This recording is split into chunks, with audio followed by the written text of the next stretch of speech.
Sir हमने देखा है कि हमने हमारे जो पड़ोसी देश हैं, चाहे वो श्रीलंका हो, चाहे हमने इसी तरह की तस्वीर बांग्लादेश से देखी है, अब नेपाल से देख रहे हैं, एक राजनीतिक अस्थिरता भारत के इर्द गिर्द है।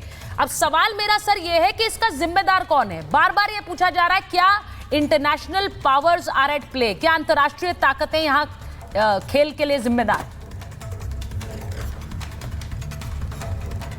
देखिए, अंतर्राष्ट्रीय ताकतों को अगर आप एक हैंडल दें जी, एक मौका दें कि वो अपनी टांग अड़ाएं, तो वो टांग अड़ाएंगे जरूर, ठीक है। और एग्जैक्टली वो उन्होंने किया है ना। बात ऐसी थी कि हम लोग कब से वार्न कर रहे थे, जो भी मेरे दोस्त यार नेपाल में थे, जो मेरे फौजी फ्रेंड्स थे, वो कब से बोल रहे थे कि साहब यहाँ गदर बम फटने वाला है।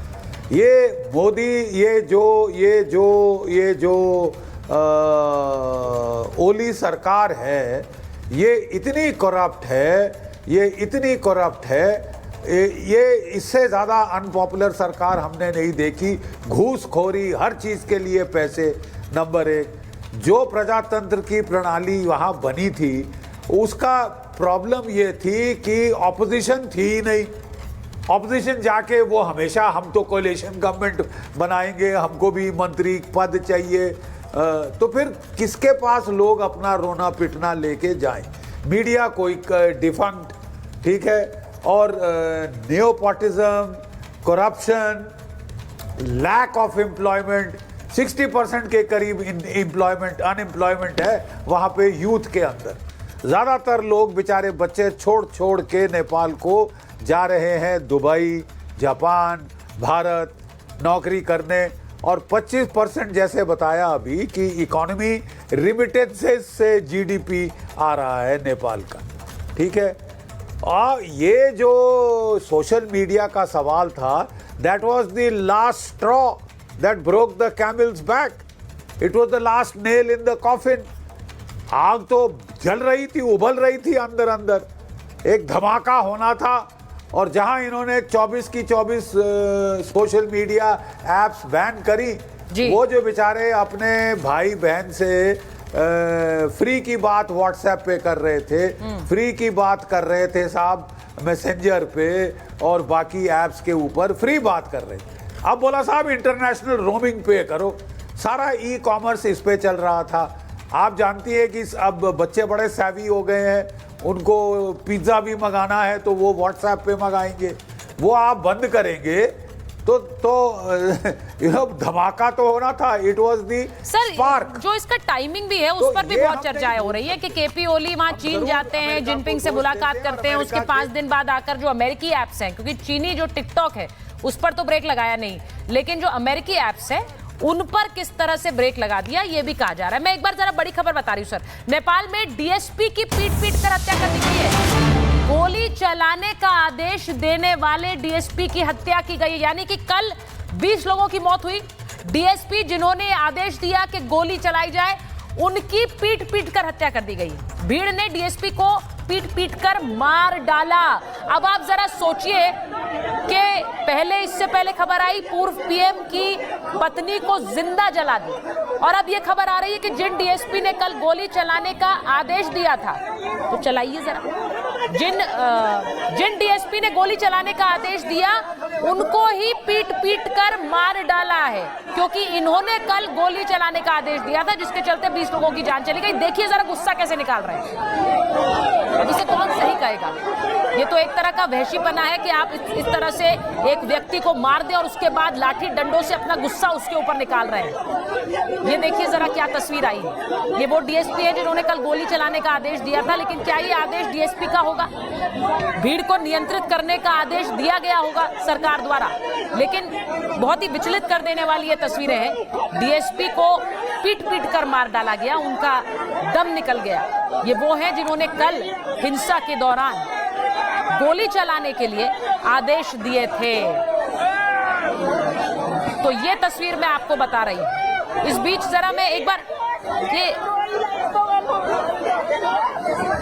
एक और खबर आ रही है, वो जरा बताऊं कि दिल्ली में नेपाल दूतावास की सुरक्षा बढ़ाई गई है। दिल्ली में नेपाल दूतावास की सुरक्षा बढ़ाई गई है। 2 दिनों से वहां पर हिंसक प्रदर्शन जारी है, जिसके बीच नेपाल की सरकार गिर गई है। नेपाल के प्रधानमंत्री ने इस्तीफा दे दिया है। इन सब के बीच नेपाल दूतावास की सुरक्षा बढ़ाई गई है। ये तस्वीरें आपको वहीं की दिखा रही हूं।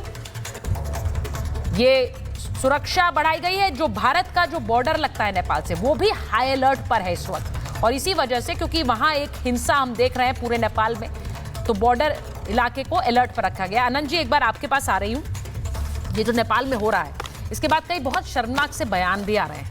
कुछ राजनेताओं ने भी ऐसे ट्वीट्स किए हैं जो देखकर बहुत शर्मनाक हैं, जिसमें उन्होंने वित्त मंत्री को दौड़ाने की एक तस्वीर आई है वहां से। वो जरा तस्वीर चलाइए जिसमें वित्त मंत्री को वहां दौड़ा कर पीटा गया है।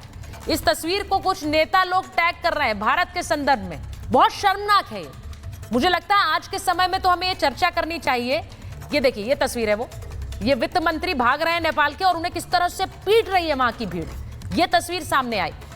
अब हमें तो इस बात पर शायद इस बात के बारे में मंथन करना चाहिए कि भारत में एक राजनीतिक स्थिरता है पिछले कई सालों से।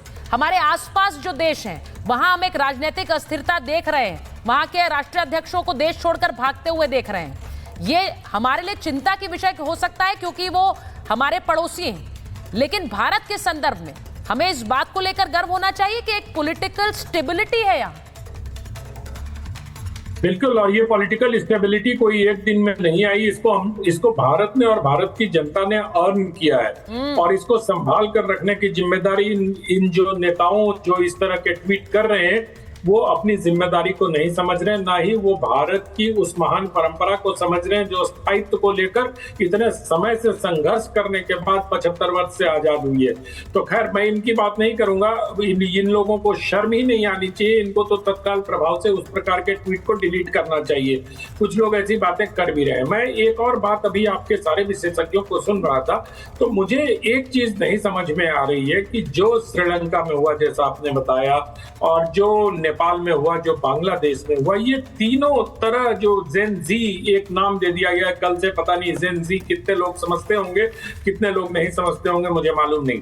लेकिन जिस प्रकार से ये तीनों, अगर आप देखें, तीनों जो विद्रोह कहें या जिस प्रकार से जनता सड़कों पे आई है, उसमें एक समानता है। ये तीनों आंदोलन, सुचरिता जी, फेसलेस हैं।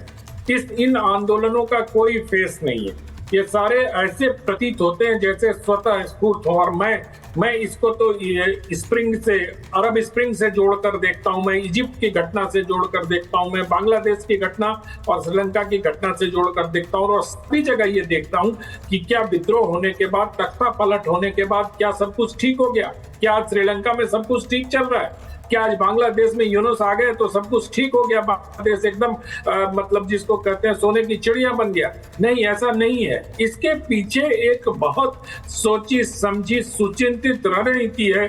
ठीक अभी कह रहे थे जनरल जीडी बख्शी साहब की, अगर आप फटा हुआ दोगे तो टांग अड़ाएंगे लोग। लेकिन मुझे लगता है कि दरअसल कुछ ऐसी ताकतें हैं जो फटा हुआ ढूंढ रही होती हैं।